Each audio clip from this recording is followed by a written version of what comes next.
Ohio State's recruitment of Brady Edmonds just got real as a four-star quarterback is scheduled to take an official visit to UCLA this weekend.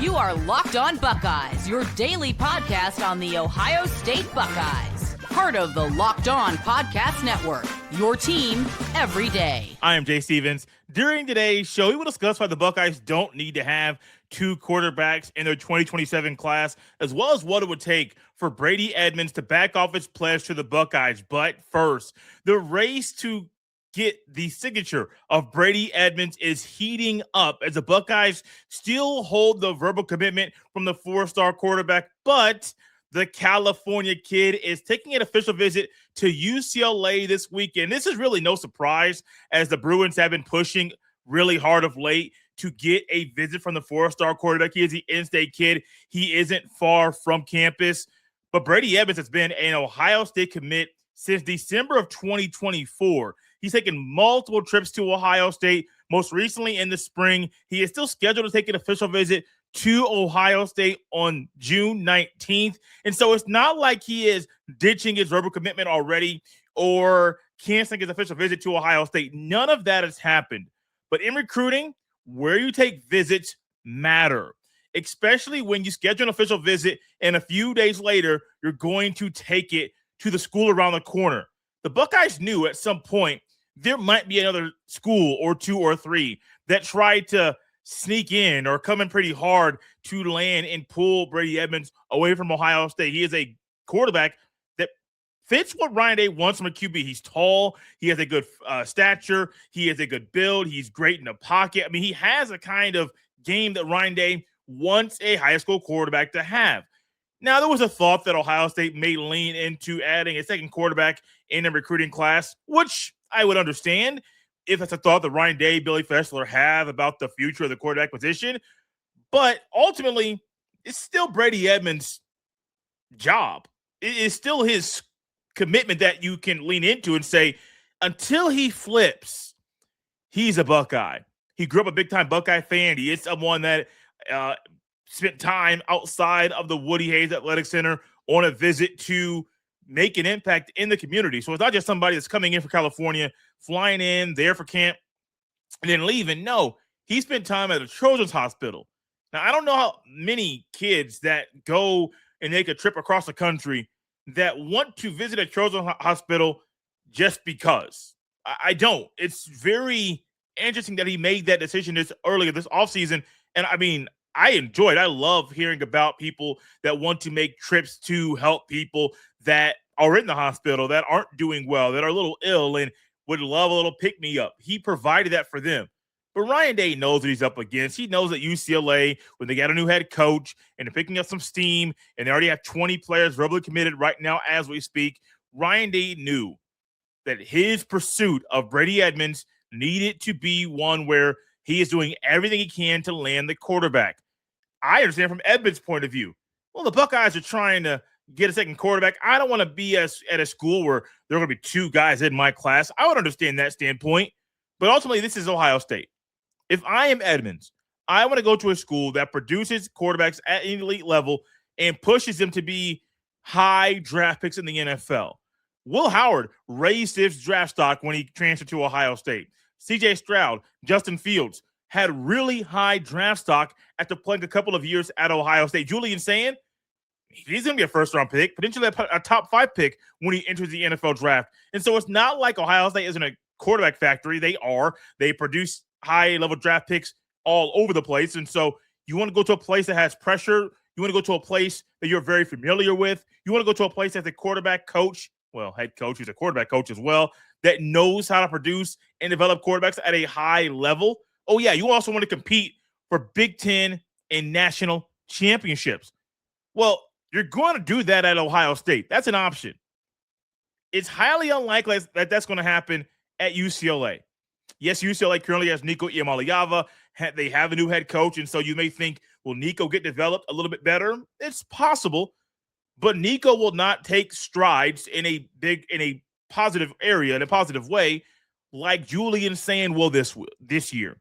So if I'm Brady Edmonds, I understand you want to entertain a new school. Even Chip Kelly at Northwestern, the OC at Northwestern, is now getting in on the Brady Edmonds recruitment. I understand all of that.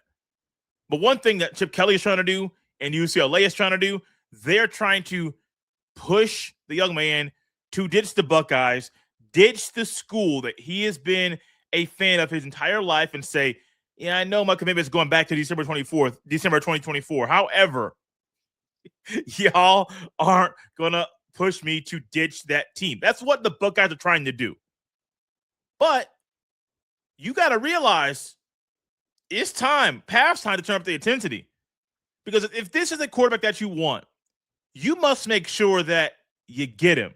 Because the Buckeyes have been in pursuit of a couple of other quarterbacks. One of them, Peter Bork, Brian Smith of the Portal podcast right here at the Locked On Podcast Network, came on the show talking about Bork and how the Buckeyes were leaning towards him and trying to get a commitment and potentially going to offer him to come in on an official visit. That didn't happen. Peter Bork recently committed to Virginia Tech. They were also in pursuit of a quarterback that reclassified in Wonderful Mons, nicknamed Champ. He is committed to Notre Dame. Also, they were in pursuit of Trey Taylor, who is currently a Nebraska commit.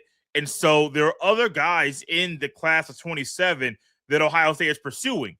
And all those things may be something that, well, Brady Edmonds doesn't like.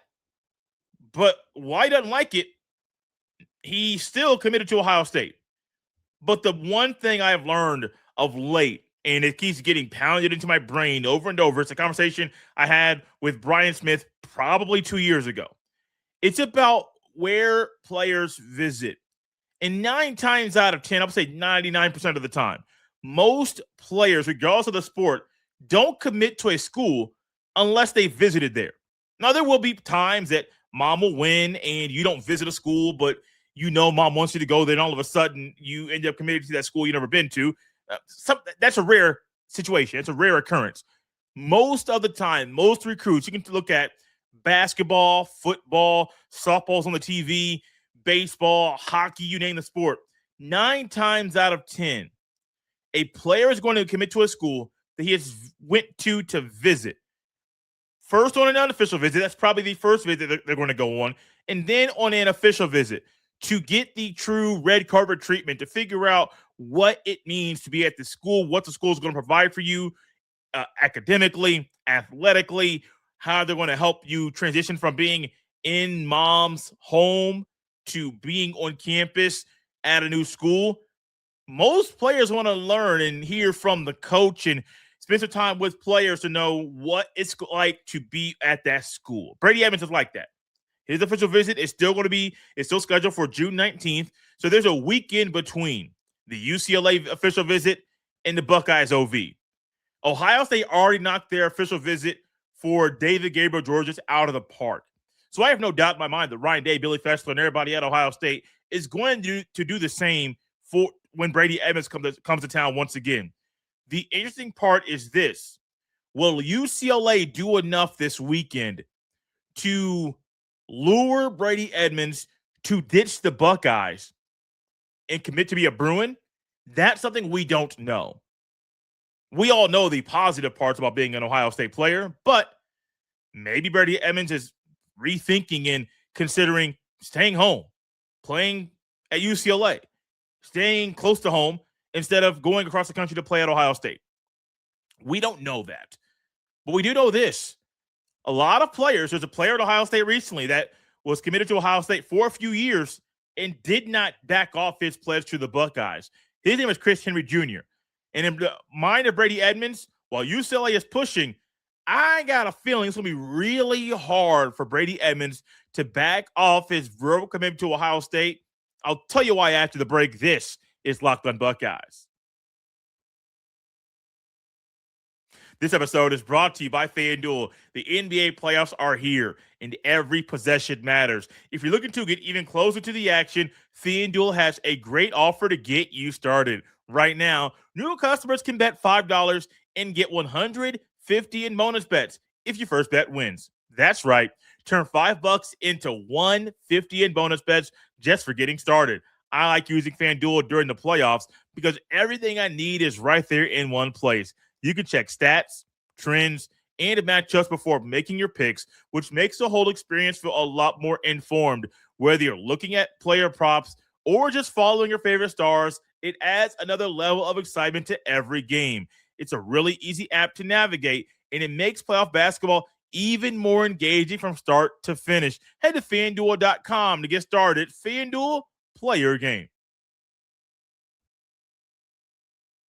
Thank you for tapping Locked On Buckeyes, making this show your first listen of the day, and for making Locked On the #1 sports podcast network. Get your daily Ohio State fix completely ad-free by joining the Everyday Club today. Start your 7-day free trial right now.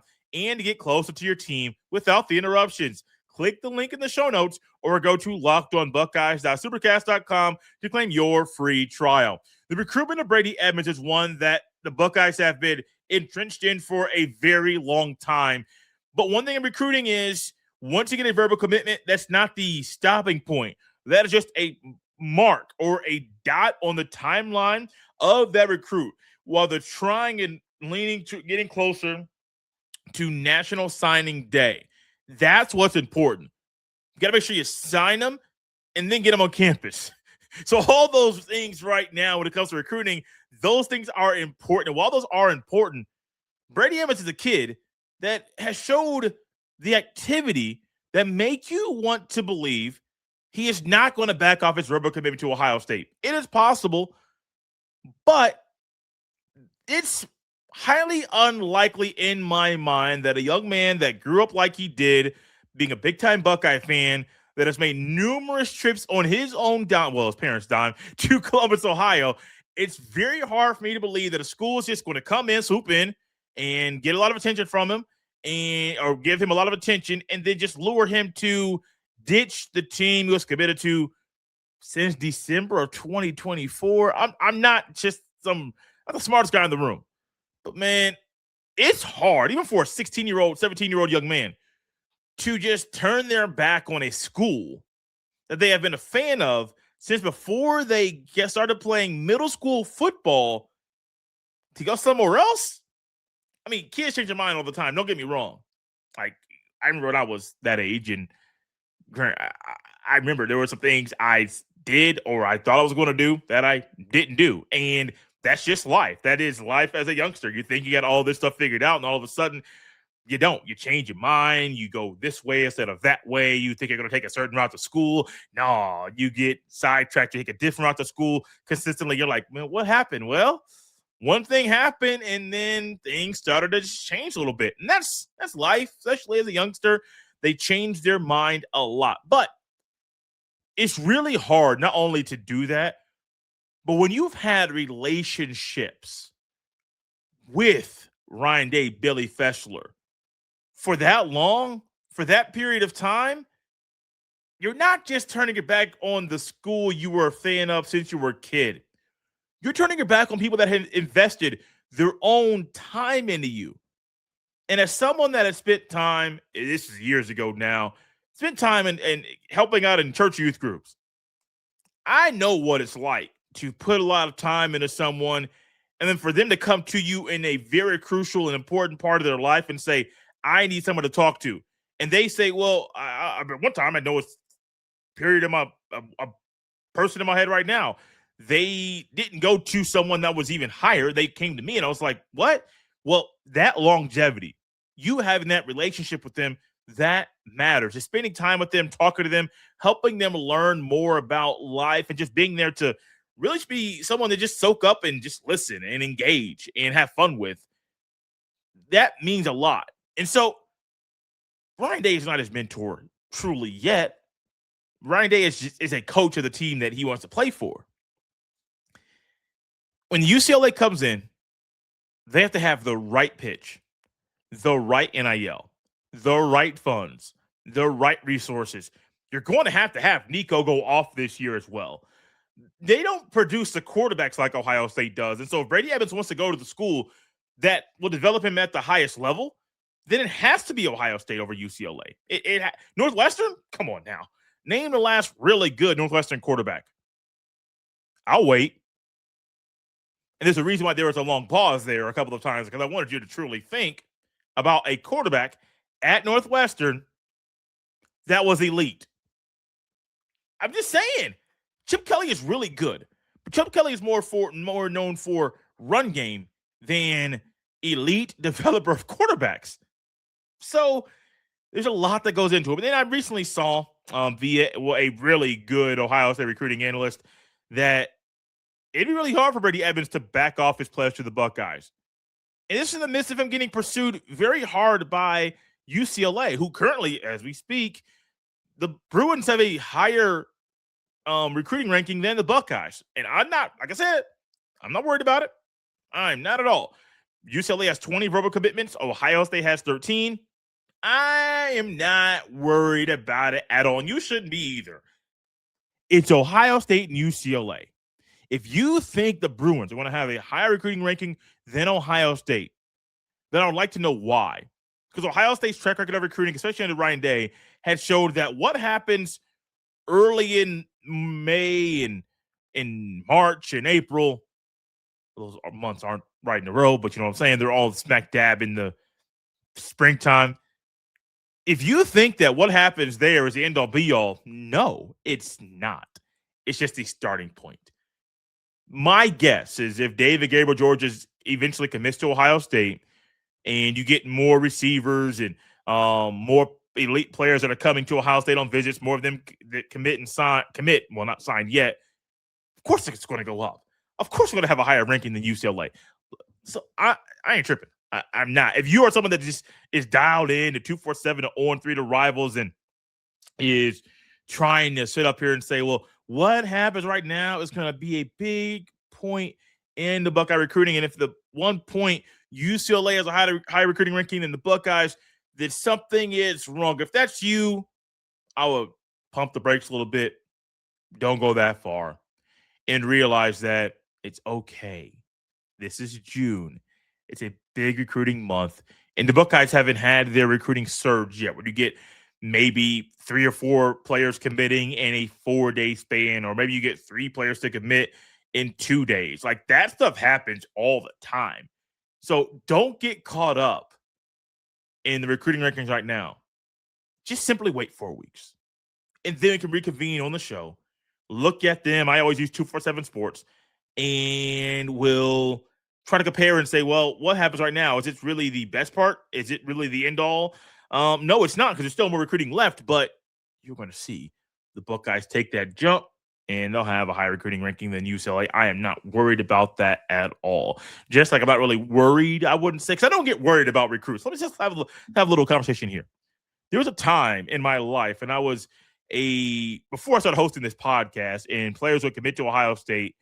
I'd be like, yeah, man, that dude's a dude. I mean, you gonna keep him. You're gonna find a way to play him early, like he's a guy.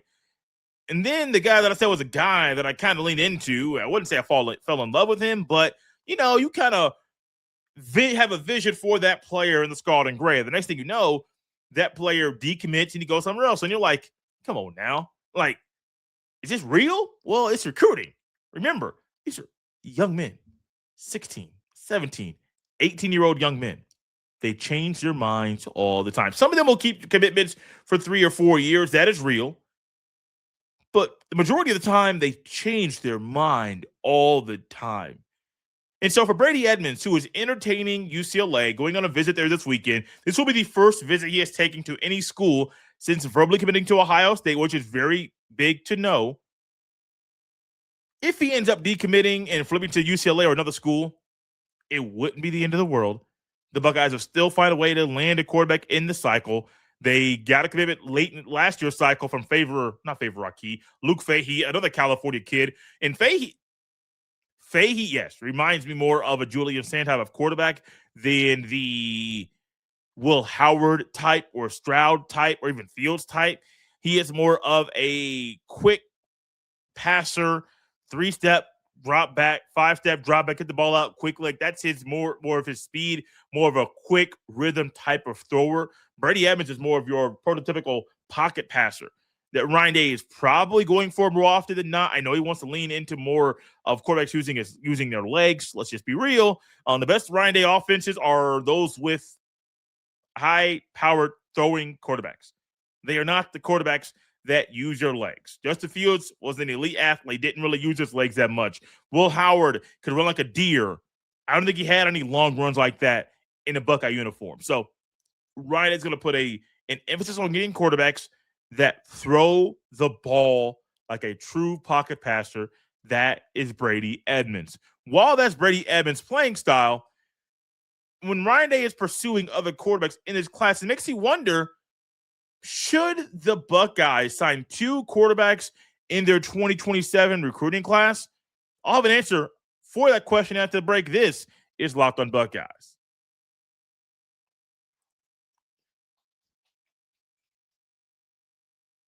Thank you all for tapping in Locked On Buckeyes, making this show your first listen of the day, and you're freaking locked on the #1 sports podcast network. Locked On Buckeyes, as always, is a part of the Locked On Podcast Network, your team every day. And it's an emphasis on the everyday part because now that we are in the month of June, normally we start to take a little bit of a break.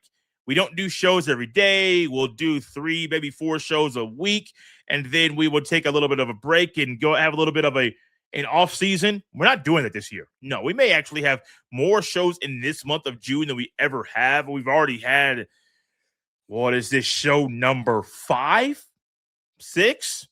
My numbers are off, but I know that this is show number 5 of the week on the 4th day of the week. And we're going to get at least 1 show tomorrow, potentially 2. We'll do some more shows as players commit over the next few weeks. We're going to ramp up stuff this offseason. We're not going to be slowing down anytime soon because you, the Buckeye fan, deserve the best coverage of your Ohio State football and basketball teams. You want to get it right here at Locked On Buckeyes. Speaking of getting something right here that not a lot of people may be discussing is if the Buckeyes should pursue and sign 2 quarterbacks in the 2027 recruiting class. And it's something that I think it should be a conversation in every class, not just because Brady Edmonds is here and he is not a top 10 quarterback via 247 Sports composite rankings. I know that may be something that might shock some of you as he was an Elite 11 finalist. He is the 18th ranked quarterback via the 247 Sports composite rankings, which compiles rankings from all the recruiting databases. The 17th best player in California via 247 Sports top rankings. He's the 16th best quarterback in the country. Now, you may want to say, Jay, should Ohio State really pursue this kid? I think they should.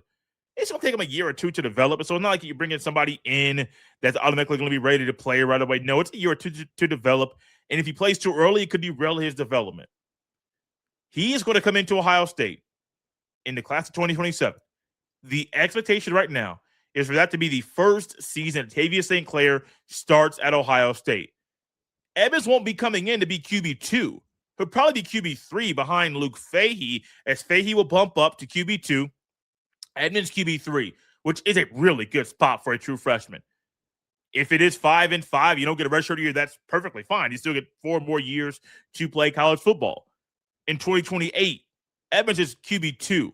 We'll get some backup roles in mop-up duty, but he'll still get some time to play and truly get the development that he needs.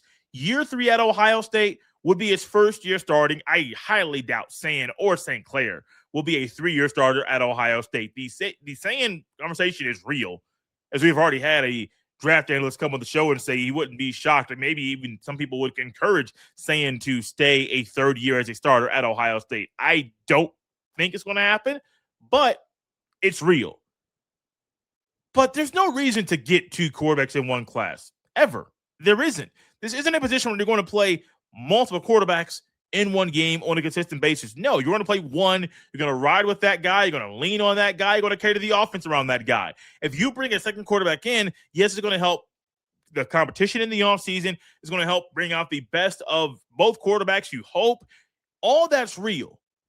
But those resources, the time and energy you're putting into recruiting another quarterback, and even the financial piece to maybe even sign both quarterbacks, the energy and the resources in the financial piece, all of that can be wrapped up in a package and used somewhere else where there's a bigger need. Maybe you have a bigger need at running back, or maybe you have a bigger need on the defensive line, whatever the case may be. Use all of that, the energy, the resources, the financial piece of it.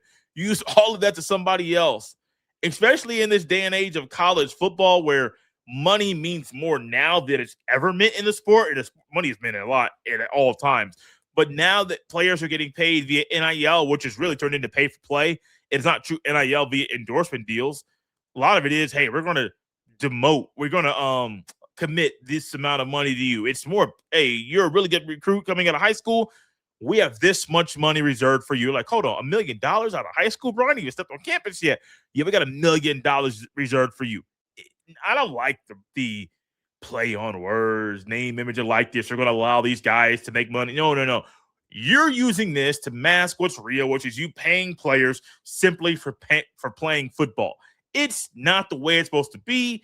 And this is why Nick Saban is in Congress discussing the collective dollar amounts from the time when he was at Alabama and even the year after he retired for being the head coach of the Crimson Tide. This stuff is crazy.